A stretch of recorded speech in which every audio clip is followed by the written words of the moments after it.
something I forgot to actually record or take a picture of when I did the initial studs.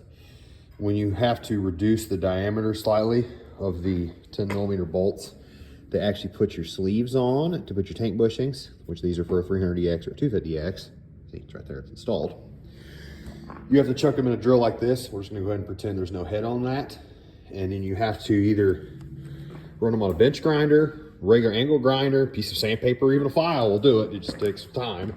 Or preferably like I did on a belt sander. But like I said, you could use a stone on a bench grinder or even a file or even really good sandpaper. I've done that too. And something else I failed to get a picture of is they're just tack welded. These are just nuts that are the same thread as the bolt that I used, which was a 10mm coarse thread. And I just put a little tack weld. You can kind of see it on that one too. Just so the nut can't spin off of the stud. Okay, return your regular scheduled program.